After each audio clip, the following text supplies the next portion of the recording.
Ketemu kembali dengan saya, Agustinus Istar, yang di video sebelumnya kita membahas tentang menjadi pengelola keuangan yang baik dan benar. Masih ingat dengan apa? Dengan jurus 5T, yaitu terima, tabur, tabung, tukar, dan tanam. Nah,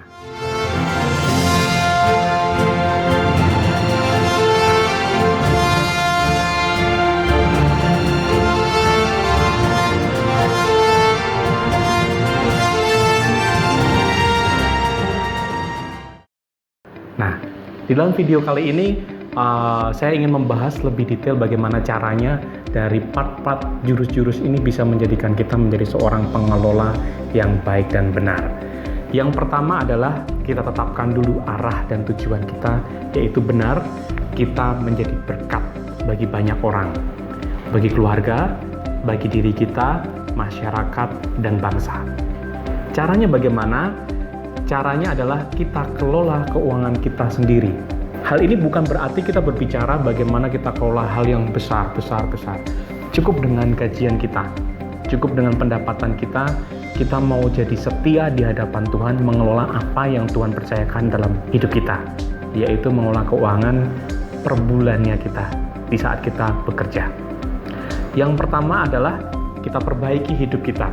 Bertumbuh dengan cara yang benar berarti bertumbuh hidup di bawah pendapatan, berani sederhana. Anak-anak Tuhan harus berani dengan sederhana.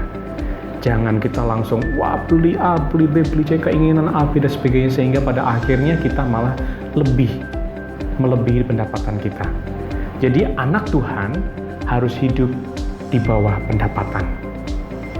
Ya, berani untuk hidup sederhana. Yang kedua, stop boros. Ini menjadi sebuah habit bagi kita. Kadang-kadang ya kita sekarang udah zamannya pakai OVO, pakai Dana, pakai yang lainnya, itu memikat banget ya. Sehingga kalau kita kalkulasi akhir bulannya, akhirnya ketemu ternyata kita boros. Kita menjadi pribadi yang konsumtif.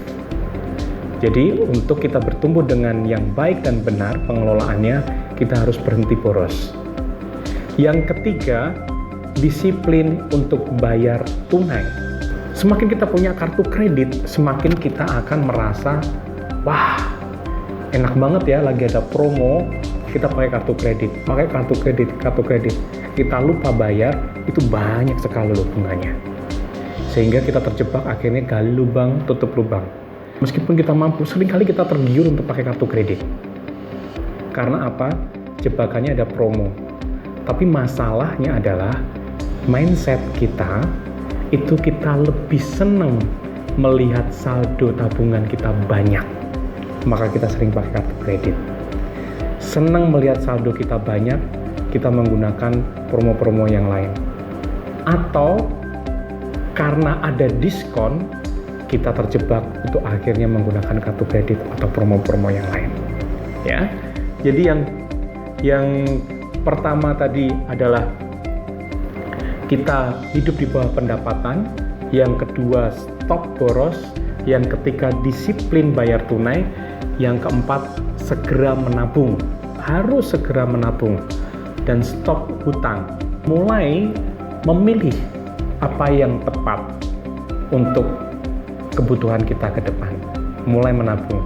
Yang kelima, langkah kelima adalah selalu menggunakan prinsip diberi untuk memberi. Kita diberkati untuk memberkati. Nah, dengan konsep ini kita akan menjadi pengelola yang baik dan benar. Yang selanjutnya kita akan membahas tentang cara hidup orang di bawah pendapatan. Hindari segala sesuatu yang tentang baru. Mau serba baru, mau serba canggih, mau serba cepat, mau keren, dan mau serba spesial. Ini jebakan melakukan gaya hidup yang anak zaman sekarang hedon bilangnya. Ya, hedon. Jadi kalau menghindari seperti itu, kita harus hindari. Yang pertama adalah hindari hal yang terbaru, hal yang tercepat, hal yang teristimewa, hal yang keren dan spesial. Hindari yang bagian-bagian itu.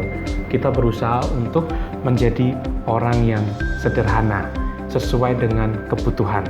Karena akibatnya gaya hidup melebihi pendapatan itu akan menjadi bahaya. Sebaiknya gaya hidup itu kurang dari pendapatan yang menjadikan kita aman. Tapi boleh nggak kita mempunyai impian? Untuk kita mempunyai A dan sebagainya B, temukan targetnya melalui doa. Temukan hal itu melalui doa. Maka ketika kita berdoa, kita akan mendapatkan impian, dan kalau kita memang cocok dengan apa yang maunya Tuhan, Tuhan pasti akan berikan. Apa yang harus kita waspadai di dalam pengelolaan keuangan? Kita harus waspadai yang namanya hemat atau pelit. Ada bedanya nggak?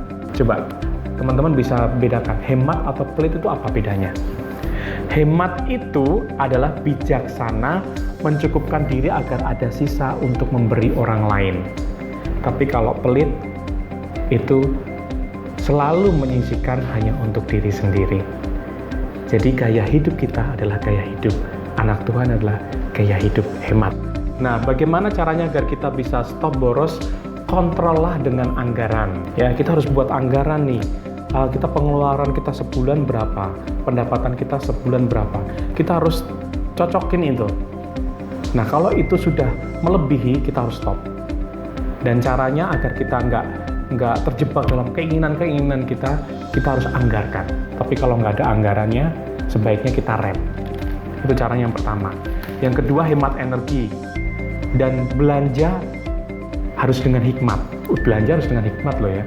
Bener, kadang-kadang kalau nggak seperti itu, kita akan terjebak dengan keinginan kita. Ini sudah sesuai kebutuhan kita bukan? Ini sudah sesuai dengan kebutuhan kita belum? Kalau nggak, yang kita belanjakan karena kita hanya ingin memuaskan mata, akhirnya kita beli A, beli B, beli C, dan akhirnya kita pulang, itu menjadi keborosan dalam hidup kita. Nah, coba dulu dengan yang recycle. Jangan terjebak dengan yang terbaru, tercepat, tercanggih, terkeren. Nah, itu bagian boros. Nah, selanjutnya bagaimana agar kita bisa disiplin bayar tunai? Yaitu kita cukup punya kartu kredit. Kadang-kadang kita perlu sih kartu kredit ya, tapi cukup, jangan banyak-banyak, satu saja, paling banyak 2. Kalau Anda punya 5, 6, tutup yang lainnya. Gunakan sebijak mungkin, karena itu menggoda kita untuk melakukan pembelanjaan yang lebih. Karena biaya yang timbul dari kartu kredit itu ternyata banyak loh teman-teman. Pertama, kalau kita terlambat, ada bunganya. Terus kita harus bayar minimum, apalagi kalau kita penarikan tunai melalui kartu kredit, bunganya sangat besar. Banyak sekali kita terjebak yang namanya hutang dengan kartu kredit yang pada akhirnya menjadi jebakan, dan itu sebenarnya adalah keterikatan kita dengan hutang itu menjadi lebih kuat, hidup kita menjadi nggak damai sejahtera. Karena pada prinsipnya ketika kita hutang konsumtif, ini kita sedang mengambil uang masa depan kita. Hutang itu mengambil uang masa depan kita tarik sekarang. Tapi kalau nabung, kita memberikan uang untuk masa depan kita, untuk kita pakai buat di depan. Jadi hutang itu adalah jerat kalau kita nggak menggunakan atau melakukan pengelolaannya dengan baik. Nah, apa tipsnya lagi? Segera menabung. Berapa sih kita biasanya nabung? Biasakan disiplin 5-20% kita nabung dari pendapatan kita. Kalau tadi dengan jurus 5T, ya 5-20% itu kita tabung. Karena dari situ nanti kita akan bisa mendapatkan disiplinnya, akhirnya keteraturannya, dan akhirnya membentuk kita menjadi pengelola yang baik untuk mempersiapkan masa depan kita masing-masing.